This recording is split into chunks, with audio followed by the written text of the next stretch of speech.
Hello everyone, welcome to my YouTube channel AH helpline. कैसे हैं आप लोग? इस वीडियो में हम लोग बात करेंगे री रजिस्ट्रेशन करने के बारे में। जैसा कि आप लोग को पता है कि इग्नू ने जुलाई 2023 सेशन के लिए री रजिस्ट्रेशन करने का प्रोसेस ऑलरेडी स्टार्ट कर दिया है एंड इसके बारे में मैंने ऑलरेडी आप लोग को इस वीडियो में बताया हुआ है। साथ ही साथ कौन कौन से स्टूडेंट जुलाई 2023 सेशन में री रजिस्ट्रेशन करने के लिए एलिजिबल हैं उसके बारे में भी आप लोग को इस वीडियो में जानकारी मिलेगी। तो पहले आप लोग ये वीडियो देख लेना। इस वीडियो का लिंक डिस्क्रिप्शन में और ऊपर कार्ड में दिया हुआ है ना। इस वीडियो में हम लोग डिटेल में बात करेंगे कि री रजिस्ट्रेशन करते कैसे हैं एंड री रजिस्ट्रेशन करने के टाइम पे कौन कौन सी बातों का ध्यान रखना पड़ता है, उन सब के बारे में हम लोग बात करेंगे। आप लोग वीडियो को ध्यान से और कंप्लीट जरूर देख लीजिएगा। एएच हेल्पलाइन चैनल पे फर्स्ट टाइम आए हैं, इग्नू के स्टूडेंट हो तो हर एक के ट्रस्टेड एंड ऑथेंटिक इन्फॉर्मेशन पाने के लिए चैनल को अभी सब्सक्राइब कर ले। एंड री रजिस्ट्रेशन करने के दौरान किसी भी तरह के डाउट के लिए आप लोग मुझे कभी भी कॉल करके अपना डाउट क्लियर कर सकते हो। ज्यादा इन्फॉर्मेशन के लिए कैसे कॉल करना है ऊपर कार्ड में दिया वीडियो के लिंक चेक करें, उससे आपको समझ में आ जाएगा ना। देखो, री रजिस्ट्रेशन बहुत इंपॉर्टेंट प्रोसेस है क्योंकि इसमें आपको सब्जेक्ट सिलेक्ट करना होता है नेक्स्ट ईयर के लिए, और इसमें आपने एक बार गलती किया तो बहुत प्रॉब्लम होता है सब्जेक्ट चेंज करने में। एंड जितने भी सीबीसीएस प्रोग्राम के स्टूडेंट हैं यानी कि बैचलर डिग्री के स्टूडेंट हैं उनके लिए तो बहुत मुश्किल की बात है क्योंकि एक बार जो आपने सब्जेक्ट सिलेक्ट कर लिया वही फाइनल रहता है, उसमें कोई भी चेंजेस नहीं होता है। इसलिए री रजिस्ट्रेशन करने के टाइम पे बहुत ध्यान देना एंड कोई गलती मत करना। कोई डाउट हो तो मुझसे पूछ लेना लेकिन गलती मत करना, ओके ना। री रजिस्ट्रेशन करने के लिए आप लोग को इस पोर्टल पे आना होगा, लिंक उसका डिस्क्रिप्शन में दिया हुआ है। यहाँ पे आप लोग देख सकते हो re registration for July 2023 session has been started from 8 May और लास्ट डेट है अभी के लिए 15 जून, जो कि फर्दर भी एक्सटेंड किया जा सकता है ना। सबसे पहले तो जो इंस्ट्रक्शन दिया गया उसके बारे में बात कर लेते हैं। इंस्ट्रक्शन में एक नंबर पॉइंट में आप लोग को बताया गया है कि जितने भी स्टूडेंट पहली बार री रजिस्ट्रेशन कर रहे हैं उनको पहले न्यू रजिस्ट्रेशन के ऊपर क्लिक करना होगा। यानी कि यहाँ पे इस पोर्टल पे आओगे, उसके बाद यहाँ पे जो न्यू रजिस्ट्रेशन है, न्यू रजिस्ट्रेशन के ऊपर क्लिक करके उसके बाद से पहले इस पोर्टल पे आपको रजिस्टर करना होगा। उसके बाद से आप री रजिस्ट्रेशन कर सकते हो। कैसे रजिस्ट्रेशन करना है फर्स्ट टाइम वो मैं आप लोग को आगे बताऊंगा। जो भी स्टूडेंट थर्ड ईयर के लिए री रजिस्ट्रेशन कर रहे हैं वो लोग तो डायरेक्टली यहाँ पे अपना enrolment number and programme code enrolment number and password put करके लॉग इन कर सकते हैं। लेकिन जो भी स्टूडेंट पहली बार री रजिस्ट्रेशन कर रहे हैं वो लोग को पहले न्यू रजिस्ट्रेशन के ऊपर क्लिक करना होगा, वही यहाँ पे चीजें बोला गया है। और एक और इंपॉर्टेंट चीज ये बोला गया है कि मान लो आप सेकेंड टाइम री रजिस्ट्रेशन कर रहे हैं लेकिन आप पासवर्ड भूल गए हो, तो अगर आप रीसेट पासवर्ड करोगे तो यहाँ पे रीसेट पासवर्ड का भी ऑप्शन दिया गया जिससे आपके ईमेल आईडी पे और मोबाइल नंबर पे एक ओटीपी जाता है। ठीक है, यहाँ पे अपना प्रोग्राम कोड सेलेक्ट करोगे, इनरोलमेंट नंबर पुट करोगे, सबमिट करोगे तो आपके ईमेल एड्रेस या मोबाइल पे एक ओटीपी जाएगा। उसके बाद से आप लोग पासवर्ड को रीसेट कर सकते हो। लेकिन सम टाइम क्या होता है कि आपके ईमेल पे या मोबाइल नंबर पे ओटीपी नहीं जाता है। अगर आपने अपना ईमेल चेंज कर दिया होगा तो या कोई इशू हो, अगर ओटीपी नहीं जाता है तो आपको बोला गया कि आप अपने रीजनल सेंटर से कांटेक्ट कीजिए। रीजनल सेंटर उसके बाद से पासवर्ड को रीसेट कर सकते हैं बैकएंड से। ठीक है, तो अगर आपको ये प्रॉब्लम हो रहा है तो आप रीजनल सेंटर से कांटेक्ट कर सकते हैं। उसके बाद से आपको बताया गया कि आपको कोर्सेज जो भी सिलेक्ट करोगे वो ध्यानपूर्वक सिलेक्ट करोगे। जैसे कि मैंने बताया कि री रजिस्ट्रेशन में करना क्या होता है, नेक्स्ट ईयर में एडमिशन लेना होता है, आपको सब्जेक्ट सिलेक्ट करना होता है। ठीक है, तो यही सबसे इंपॉर्टेंट पार्ट है, सब्जेक्ट सिलेक्ट करना। इसलिए आपको बोला गया कि आप कोर्सेज अपना ध्यानपूर्वक सिलेक्ट करें। साथ ही साथ जब आप पेमेंट करें, अगर एक बार में पेमेंट नहीं हो रहा है या फिर कोई भी अगर इशू हो रहा है तो आप दोबारा पेमेंट ना कर दें, थोड़ा सा वेट कर लें, 72 आवर तक कम से कम वेट कर लें। उसके बाद से फिर अगर सक्सेसफुल नहीं हो रहा है पेमेंट तो आपके पास ऑटोमेटिकली रिटर्न आ जाएगा।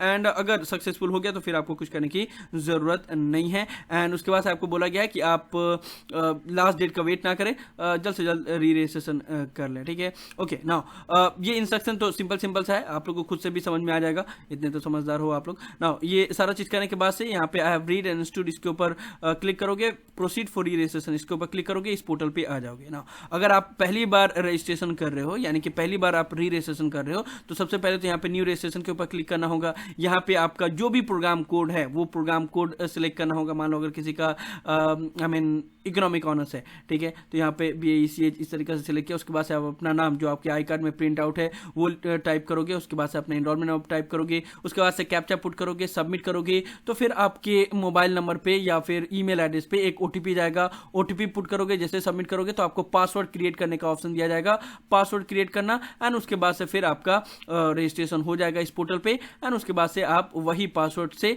और इनरोलमेंट नंबर से लॉग इन कर सकते हो। ना जैसे आपने इनरोलमेंट नंबर, पासवर्ड और कैप्चा पुट किया, उसके बाद से जब आप लॉगिन करोगे तो कुछ इस तरह का डैशबोर्ड आप लोग के स्क्रीन के ऊपर नजर आएगा। ना यहाँ पे आपका प्रोग्राम कोड लिखा रहेगा, यहाँ पे क्लिक हेयर का ऑप्शन है, इसके ऊपर क्लिक करोगे, उसके बाद से नेक्स्ट पेज पे आ जाओगे। यहाँ पे आपका सारा डिटेल लिखा हुआ रहेगा और जिस ईयर में आपको री रजिस्ट्रेशन करना है वो यहाँ पे डिटेल लिखा रहेगा। जैसे इनको थर्ड ईयर में री रजिस्ट्रेशन करना है तो यहाँ पे लिखा रहेगा री registration open for 2023 July, you can apply for री registration in year 3 of BAG। ठीक है, और यहाँ पे जब आप लोग स्क्रॉल डाउन करोगे तो आपने first year and second year में जो जो पेपर लिया हुआ है तो वो यहाँ पे सारा डिटेल शो करेगा, first semester, second semester, third semester, fourth semester. ठीक है, तो यहाँ पे आपने सारा अपना सब्जेक्ट कोड देख लिया कि ये मैंने सब्जेक्ट कोड लिया था first year and second year में। उसके बाद से आप लोग यहाँ पे click here to select courses, इसके ऊपर क्लिक करोगे, नेक्स्ट पेज पे आ जाओगे। उसके बाद से आता है the most important part, that is subject select करना। तो नेक्स्ट पेज पे जब आओगे तो यहाँ पे आपको अपना एनरोलमेंट नंबर शो करेगा, आपका प्रोग्राम कोड और आपका कैटेगरी। उसके बाद से स्टडी मटेरियल टाइप सिलेक्शन, यानी कि किस मोड में आपको बुक चाहिए, प्रिंटेड फॉर्म में या फिर सॉफ्ट कॉपी में यानी कि डिजिटल फॉर्म में। अगर आपने पहला वाला ऑप्शन सेलेक्ट किया तो आपको 15% का डिस्काउंट दिया जाएगा जो भी आपका प्रोग्राम फी होगा, लेकिन आपको बुक हार्ड कॉपी में नहीं प्रोवाइड किया जाएगा, आपको डिजिटल फॉर्म में ही बुक प्रोवाइड किया जाएगा। एंड आपको ई ज्ञान कोर्स या फिर इग्नू का ई कंटेंट जो ऐप है वहां से अपने बुक को डाउनलोड करके पढ़ाई करना होगा। अगर आपने हार्ड कॉपी सेलेक्ट किया तो आपको आपका बुक आपके घर पे बाय पोस्ट भेजा जाएगा, लेकिन अगर आपने हार्ड कॉपी सेलेक्ट किया तब भी आप डिजिटल फॉर्म को एक्सेस कर सकते हैं। ऐसा नहीं है कि अगर आपने प्रिंटेड फॉर्म सेलेक्ट किया तो आपको ऑनलाइन बुक अवेलेबल नहीं होंगे। इसलिए मैंने हमेशा स्टूडेंट को यही रिकमेंड किया कि आप प्रिंटेड फॉर्म को ही सिलेक्ट करो, क्योंकि डिजिटल फॉर्म तो हमेशा सभी के लिए अवेलेबल रहेगा ही, और जो 15% डिस्काउंट है वो बहुत ज़्यादा मैटर नहीं करता और स्टूडेंट को काफ़ी प्रॉब्लम होता है PDF फाइल से पढ़ाई करने में। सभी के लिए पॉसिबल नहीं होता है कि ऑनलाइन PDF फॉर्मेट में पढ़ाई करें, क्योंकि जो एक नॉर्मल बुक से पढ़ाई करने का एक जो फीलिंग होता है वो अलग होता है, उस तरीका का जो एक्सपीरियंस होता है वो आप डिजिटल फॉर्म में एक्सपीरियंस नहीं कर पाओगे। इसलिए मेरा अपना मानना है कि आप लोग प्रिंटेड फॉर्म को ही सिलेक्ट करना, बाकी आपके ऊपर डिपेंड करता है। आप चाहें तो डिजिटल फॉर्म भी सिलेक्ट कर सकते हो। तो यहाँ पे आपने मर्जी से सिलेक्ट करना, उसके बाद से स्क्रॉल डाउन करोगे और यहाँ पे आपको अपना सब्जेक्ट कोड सिलेक्ट करना होगा। ठीक है, ना यहाँ पे देखो डिफरेंट प्रोग्राम के लिए अलग अलग आपको फॉर्मेट देखने को मिल सकता है। जैसे कि बैचलर डिग्री के ज़्यादातर प्रोग्राम में अगर आप सेकेंड ईयर में री रजिस्ट्रेशन कर रहे हो तो यहाँ पे ज़्यादातर सब्जेक्ट ही कंपलसरी शो करेंगे, आपको 1 या 2 पेपर सिलेक्ट करने होंगे। साथ ही साथ अगर मास्टर डिग्री में भी आप री रजिस्ट्रेशन कर रहे हो तो उसमें भी ज़्यादातर कंपलसरी कोर्सेज रहते हैं, कुछ में तो सभी कंपलसरी रहते हैं, सिर्फ आपको पेमेंट करना होता है, और कुछ में 1 या 2 पेपर आपको सिलेक्ट करना होता है। तो डिफरेंट प्रोग्राम के लिए यहाँ पे डिफरेंट सिनेरियो रहेगा। ये अभी BA CBCS प्रोग्राम के स्टूडेंट का जब थर्ड ईयर री रजिस्ट्रेशन करेंगे ना तो उसमें सभी का ही सब्जेक्ट सिलेक्ट करना होता है। ठीक है, तो यहाँ पे जैसे सिलेक्ट 1 स्किल इनहेंसमेंट कोर्स, तो यहाँ पे आपको पूरा ऑप्शन आ जाएगा कि इसमें से कौन सा पेपर आप लेना चाहते हो स्किल इनहेंसमेंट कोर्स में। तो इसमें आप जो पेपर दिया हुआ है उसके बारे में पहले पता कर लेना कि कौन कौन सा पेपर है, कोशिश करना जिसमें प्रोजेक्ट वगैरह हो, वो चीज नहीं लेने के लिए नॉर्मल पेपर लेना ताकि आपको ज्यादा झमेला ना हो, क्योंकि इग्नू में प्रोजेक्ट वगैरह को लेकर बहुत कम गाइडेंस दिया जाता है। ठीक है ना, तो यहाँ पे आपको अपनी मर्जी से जो भी आपको लगता है वो सिलेक्ट करना, क्योंकि अल्टीमेटली में तो करना आप ही को है, पढ़ना आप ही को है। ठीक है, तो यहाँ पे मैं GS 185 इंग्लिश लैंग्वेज टीचिंग ये सिलेक्ट कर ले रहा हूँ। उसके बाद से सिलेक्ट 1 जेनेरिक इलेक्टिव। ठीक है, इसमें अब यहाँ पे इतने सारे हैं सब्जेक्ट कोड, अब इसमें से आपको अपना हिसाब से जो भी आपका इंटरेस्ट है वो सिलेक्ट करना है और आप इसमें से जो भी मन वो सिलेक्ट कर सकते हो। ठीक है, उसके बाद से डिसिप्लिन स्पेसिफिक इलेक्टिव, ये इसमें से आपको सिलेक्ट करना है। तो इसमें आपको जो भी सही लगता है, आपको जो पसंद है वो आप सिलेक्ट कर सकते हो। और यहाँ पे ये याद रखना कि जो जेनेरिक स्पेसिफिक इलेक्टिव है वो आपका जो इलेक्टिव पेपर है उसी में से ही पेपर रहेगा। ठीक है, जैसे मान लो कोई स्टूडेंट ने 2 पेपर लिया हुआ है, political science and public administration, तो यहाँ पे जो जेनेरिक स्पेसिफिक इलेक्टिव है ना वो उसी दोनों पेपर का रहेगा। यहाँ पे जेनेरिक इलेक्टिव और ये स्किल एनहेंसमेंट कोर्स ये तो सबका रहता है, लेकिन यहाँ पे आपको आपका जो सब्जेक्ट है उसी में से ही पेपर रहेगा। ठीक है, तो यहाँ से आपने सारा चीज सिलेक्ट कर लिया। उसके बाद से नीचे स्क्रॉल डाउन करोगे तो सबसे पहला ऑप्शन में आपको डिसिप्लिन स्पेसिफिक इलेक्टिव, यानी कि जो आपका पेपर है, जो आपका कॉम्बिनेशन ऑफ पेपर है उसमें से ही सब्जेक्ट रहेंगे, वो आपको सिलेक्ट करना है। उसके बाद से स्किल एनहांसमेंट कोर्स में से आपको सिलेक्ट करना है, जो आपको पसंद है वो आप कर सकते हो। ठीक है, उसके बाद से फिर जेनेरिक इलेक्टिव यहाँ पे आपको सिलेक्ट करना है, जितना भी लिस्ट दिया हुआ है। देखो ये पूरा इंटरेस्ट के ऊपर है, इसको आपको पहले से देखना पड़ेगा कि ये पेपर क्या है, और उसके लिए अगर आप लोग चाहो तो प्रोग्राम गाइड अपना डाउनलोड कर लेना। जो भी आपका प्रोग्राम कोड है गूगल पे बस वो टाइप करोगे और इग्नू प्रोग्राम गाइड टाइप करोगे तो इस तरीके से प्रोग्राम गाइड गाइड ओपन हो जाएगा एंड प्रोग्राम गाइड में सारा चीज़ दिया हुआ रहता है आपके सब्जेक्ट कोड के बारे में, तो वो चीज़ आप लोग देख सकते हो, ठीक है। तो वो देख लेना, उसके बाद से सिलेक्ट करना, क्योंकि बहुत सारे पेपर है, सबका अलग अलग चीज़ें हैं, सब अलग अलग तरह का पेपर है, तो आपको उस हिसाब से सिलेक्ट करना होगा। उसके बाद से यहाँ पे देखो 8 नंबर ऑप्शन में यहाँ पे फिर से आपको सब्जेक्ट कोड सिलेक्ट करना होगा। तो इस तरीके से आपको सारा सब्जेक्ट कोड सिलेक्ट करना होगा जो भी आपका है। सिलेक्ट करने के बाद से उसके बाद से सबमिट के ऊपर क्लिक करोगे तो नेक्स्ट पेज पे आ जाओगे। यहाँ पे आपने जो जो सब्जेक्ट कोड सिलेक्ट किया हुआ है उस सब का लिस्ट दिया हुआ रहेगा। यहाँ पे एक बार फिर से क्रॉस चेक कर लेना कि आपने जो जो सब्जेक्ट कोड सिलेक्ट किया वो सही है या नहीं, वो आप कर पाओगे या नहीं कर पाओगे।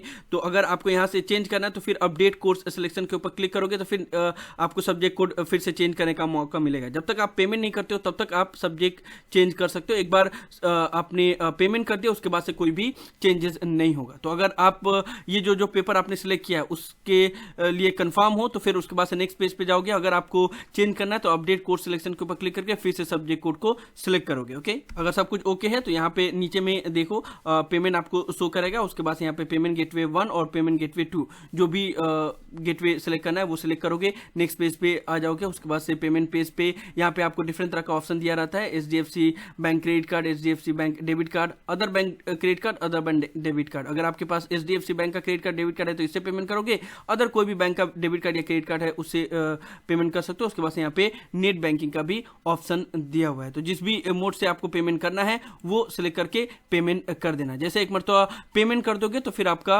री रजिस्ट्रेशन सक्सेसफुल हो जाएगा और इंस्टेंटली आपको कंफर्मेशन नहीं आता है, आपको थोड़ा सा वेट करना पड़ता है एंड उसके बाद से फिर आपको चेक करना पड़ता है कि अभी आपका जो री रजिस्ट्रेशन है वो सक्सेसफुल हुआ है या नहीं हुआ है। तो वो चेक करने के लिए आपको फिर से अपने डैशबोर्ड पे लॉगिन करना होगा। जैसे लॉगिन करोगे, लॉगिन करने के बाद से यहाँ पे एक ऑप्शन मिलेगा आपको री रजिस्ट्रेशन, इसके ऊपर क्लिक करोगे। उसके बाद से यहाँ पे एक ऑप्शन मिलेगा री रजिस्ट्रेशन हिस्ट्री, ठीक है, उसके ऊपर क्लिक करोगे। क्लिक करने के बाद से यहाँ पे देखो जुलाई 2023 सेशन लिखा हुआ है। तो यहाँ पे अगर सबमिटेड इस तरीके से शो करेगा और यहाँ पे प्रिंट का ऑप्शन दिया हुआ रहेगा, यानी कि आपका री रजिस्ट्रेशन सक्सेसफुल हो गया है। लेकिन अगर यहाँ पे न्यू एप्लीकेशन लिखा हुआ है, यहाँ पे व्यू लिखा हुआ है, दैट मीन्स कि आपका अभी री रजिस्ट्रेशन सक्सेसफुल नहीं हुआ है, ठीक है। तो बस आपको स्टेटस कैसे पता चलेगा कि आपका री रजिस्ट्रेशन हो गया या नहीं, बस आपको डैशबोर्ड पे क्लिक करना होगा। उसके बाद से री रजिस्ट्रेशन के ऊपर क्लिक करना होगा। री रजिस्ट्रेशन हिस्ट्री के ऊपर क्लिक करोगे। उसके बाद से आपको यहाँ पे अगर सबमिटेड स्टेटस में इस तरीके से सबमिटेड शो करेगा और एक्शन में यहाँ पे प्रिंट का ऑप्शन शो करेगा, दैट मींस कि आपका सक्सेसफुली सबमिट हो गया। अब आपको कुछ भी करने की जरूरत नहीं है, बस प्रिंट आउट करके उसको सेव करके रख लो ना। जो जो सब्जेक्ट आपने सिलेक्ट किया है वो आपको आपका प्रोफाइल में कैसे पता चलेगा, उसके लिए आप लोग को इस पोर्टल पे आना होगा। यहाँ पे enrolment number, programme code, captcha put करोगे, सबमिट करोगे तो यहाँ पे पता चल जाएगा कि जो जो आपने सब्जेक्ट लोग सिलेक्ट किया है वो यहाँ पे अपडेटेड है या नहीं है, ठीक है ना। तो यहाँ पे जैसे फर्स्ट ईयर में आपने एडमिशन लिया, जो जो सब्जेक्ट कोड सिलेक्ट किया वो शो करेगा। सेकंड ईयर का री रजिस्ट्रेशन के टाइम पे जो जो सब्जेक्ट कोड सिलेक्ट किया वो शो करेगा। और फिर जब थर्ड ईयर का री रजिस्ट्रेशन यहाँ पे अपडेट हो जाएगा उसके बाद से यहाँ पे शो करेगा। लेकिन ये अपडेट होने में टाइम लगता है। इंस्टेंटली जैसे आपने री रजिस्ट्रेशन कर लिया उसके बाद से यहाँ पे शो नहीं करता है। इसमें कम से कम 1 मंथ या 1.5 मंथ लग जाता है, उसके बाद से यहाँ पे अपडेट होता है। तो अगर इंस्टेंटली आप लोग चेक करोगे तो यहाँ पे शो नहीं करेगा। तो इससे टेंशन मत लेना कि हाँ हमारा हुआ है या नहीं हुआ है, बस सबमिटेड शो करेगा, प्रिंट का ऑप्शन देगा, दैट मींस कि आपका री रजिस्ट्रेशन सक्सेसफुल हो गया। फिर 1.5 मंथ के बाद इस पोर्टल पे आके फिर अपना री रजिस्ट्रेशन का स्टेटस चेक कर लेना। तो समझ में आ गया आप लोग को कि री रजिस्ट्रेशन कैसे करना है, कौन कौन सी बातों का ध्यान रखना है। तो नॉर्मली री रजिस्ट्रेशन करने के टाइम पे आपको सब्जेक्ट सिलेक्शन का ही ध्यान रखना पड़ता है, क्योंकि वही चीज है मेन री रजिस्ट्रेशन का कि सब्जेक्ट कौन कौन सा चूज करना है, सब्जेक्ट सिलेक्शन कैसे करना है। तो उसमें बस इस चीज का आप लोग ध्यान रखिएगा कि कोई प्रोजेक्ट वाला पेपर नहीं लेना है, प्रैक्टिकल अगर कंपलसरी नहीं है तो वो नहीं लेना है, ठीक है ना। इस चीज़ का आप लोग ध्यान रखना और अपना प्रोग्राम गाइड में हर एक चीज़ चेक कर लेना। बहुत सारे प्रोग्राम में प्रैक्टिकल या प्रोजेक्ट कंपलसरी नहीं रहता है। तो हमेशा ये कोशिश करना कि जो पेपर के पास में लास्ट में पी लिखा हुआ है ना, दैट मींस वो प्रोजेक्ट वाला पेपर अगर वो कंपलसरी नहीं है तो उसको नहीं लेना है, क्योंकि बहुत मुश्किल होता है। बस इस चीज़ का ध्यान रखना। और बाकी जो जो पेपर है जैसे स्किल इनहेंसमेंट कोर्स है, ये सभी पेपर है, तो उसको अभी देख लेना कि हाँ किस में आपका इंटरेस्टेड है। उसका क्वेश्चन पेपर इग्नू पे सर्च कर लेना, ठीक है। असाइनमेंट के क्वेश्चन पेपर इग्नू का पे ऑफिशियली इग्नू का ऑफिशियल वेबसाइट पर ऑलरेडी दिया हुआ है, ठीक है। क्वेश्चन पेपर दिए हुए हैं तो वहाँ से आप लोग देख लेना कि इसमें किस तरीके का क्वेश्चन है, वो आप कर पाओगे या नहीं, उसके बाद से करना। क्योंकि एक बार कर लिए तो फिर वो चेंजेस नहीं होता है, ठीक है ना। तो इन सभी चीजों का ध्यान रखना। सो यही सब इस वीडियो में इग्नू की तरफ से जुलाई 2023 सेशन के लिए री रजिस्ट्रेशन प्रोसेस तो स्टार्ट कर दिया गया है, लेकिन री रजिस्ट्रेशन करना कैसे है, कौन कौन सी बातों का ध्यान रखना है, उसके बारे में मैं आप लोग को डिटेल इन्फॉर्मेशन दे रहा था। मुझे उम्मीद है कि आप लोग को वीडियो पसंद आया होगा। वीडियो को लाइक जरूर कर दे, सभी फ्रेंड के साथ शेयर करें ताकि उनको भी डिटेल इन्फॉर्मेशन मिल पाए। किसी भी तरह के डाउट के लिए आप लोग नीचे कमेंट बॉक्स में लिख सकते हैं या मुझे डायरेक्टली कॉल करके भी अपना डाउट क्लियर कर सकते हैं। और अगर आप AH हेल्पलाइन चैनल पे फर्स्ट टाइम आए हैं तो मेक श्योर आप लोग पहली भी फुर्सत में चैनल को ज़रूर सब्सक्राइब कर ले। So thank you so much for watching this video. Have an awesome day. Thank you so much.